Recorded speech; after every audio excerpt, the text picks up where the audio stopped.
লাআল্লাকুম তাত্তাকুন, সিয়াম যদি পালন করো তাহলে তাকওয়া অর্জন করতে পারবে। তাকওয়ার যদি বিস্তারিত সংজ্ঞা আর তার ব্যাখ্যা করা যায় তো একটা লেকচার হয়ে যাবে। বেশি না বলে সহজ ভাষায় বলি, তাকওয়া মানে আল্লাহর ভয়ে ভালো কাজগুলি করা। তাকওয়া মানে আল্লাহর ভয়ে মন্দ কথা কাজ থেকে বেঁচে থাকা।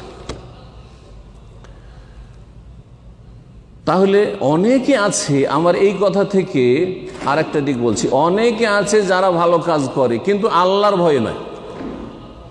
অনেকে আছে মন্দ কথা কাজ থেকে, অন্যায় থেকে, অপরাধ থেকে বেঁচে থাকে কিন্তু আল্লাহর ভয়ে নয়। বিভিন্ন খাতিরে, মানবতার খাতির, আমি মানুষ, আমি পশুর মতো আচরণ করতে পারি না, মানুষ হিসাবে আমি ভালো হতে চাই, আমি একজন মানুষের মতো মানুষ হতে চাই, আদর্শ মানুষ হতে চাই। কোনো ইসলামিক সেন্স নেই তার, কোনো ইসলাম ইমানি চেতনা নেই তার, কোনো রকমের তাকওয়া আল্লাহ ভীরুতা নেই। কি আমি সমাজে সুনাম চাই, যাতে কোনো ব্যক্তি আমার লাইফ সম্পর্কে না বলতে পারে যে একদিন এই ছেলেটাকে খারাপ দেখেছি, জীবনে কোনো পাপ করেনি, জান্নাত পাবে, কারণ তাকওয়া নেই সেজন্য। সুবহানাল্লাহ। তাহলে তাকওয়া ছাড়া পাপ থেকে বেঁচে থাকা, তাকওয়া ছাড়া ভালো কাজ করা, লা ইউকাদ্দিম ওয়া লা ইউআখির। হ্যাঁ, আপনি কিছু ভালো কাজ করেছেন, দুনিয়া দিয়ে আল্লাহ বিদায় করে দিবেন, নগদ দিয়ে আল্লাহ বিদায় করে দেবে। যা তুই ভালো ছিলি, সুনামের আশাই করেছিলি, সুনাম নিয়ে চলে যাবি, বিদায়, জান্নাত পাবি না, কারণ তুই তাকওয়া ভিত্তিক আমল করিসনি। ঈমান এবং তাকওয়া ভিত্তিক আমল হইতে হবে। আর ঈমান আর তাকওয়ার ভিত্তিতে আল্লাহর ওলায়াত হাসিল হইতে পারে। ঈমান এবং তাকওয়ার ভিত্তিতে আল্লাহর ওলি হইতে পারেন, সহজ কথা। কেরামতের ভিত্তিতে আল্লাহর ওলি হওয়া যায় না, কাশফের ভিত্তিতে আল্লাহর ওলি হওয়া যায় না। আর তারপরে বিভিন্ন রকমের কিচ্ছা কাহিনী, অসাধারণ কিচ্ছা কাহিনী ছড়াছড়ি দেখাইতে হবে। আর তার ভক্তের সংখ্যা কত আছে, আর মরিদানের সংখ্যা কত আছে, আর তার কবরে কে কত ধর্ণা দিচ্ছে, আর কেমন চাদর চড়ছে, আর শিরক আর কুফরি আর বিদআত হচ্ছে, সেজন্য আল্লাহর ওলি হচ্ছে না। তার আল্লাহর ওলি না, অন্য কারো ওলি হইতে পারে। জি, যদি তার ওই আকীদারই থাকে। আর যদি তাদের উপর জবরদস্তি করে মারা গেছে, বেচারাকে দাফন করেছে, ওই আকীদার ভালো মানুষ ছিল, আর জবরদস্তি শুরু করে দিয়েছে এসব অন্যায় কাজ, তাহলে তো উনি বেঁচে যাবেন, কিন্তু বাকিরা যারা এইসব হারাম শিরকিয়াতে লিপ্ত হয়েছেন তাদের কঠিন অবস্থা হয়ে যাবে। জি,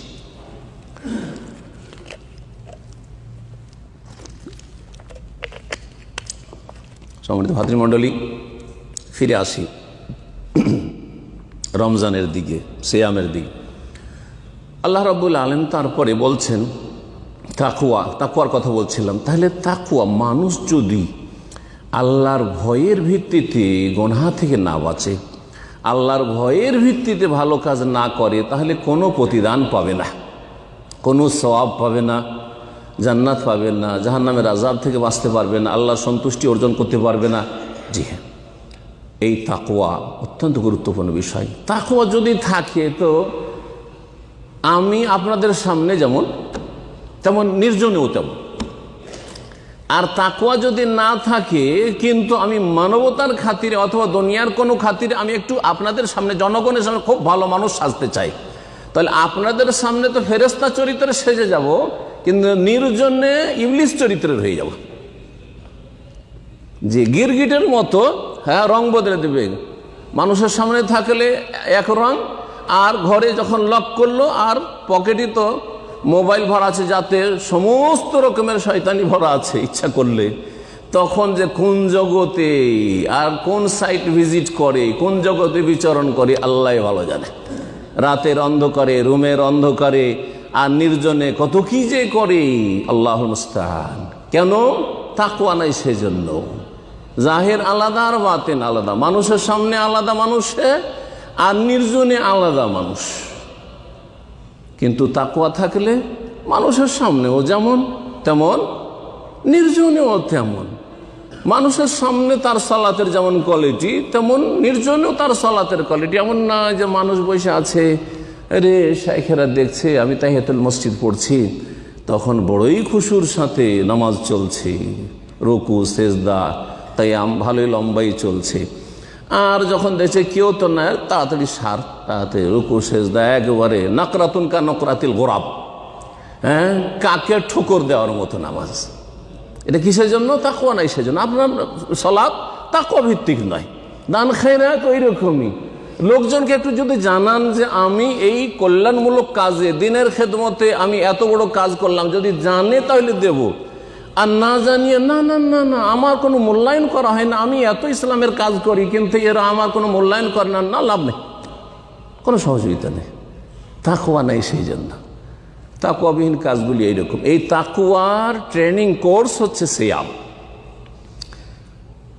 তাকওয়ার ট্রেনিং কোর্সের বিশেষ পিরিয়ড, বিশেষ সময়কাল হচ্ছে এই মাহে রমজান। জি, লাআল্লাকুম তাত্তাকুন। তারপরে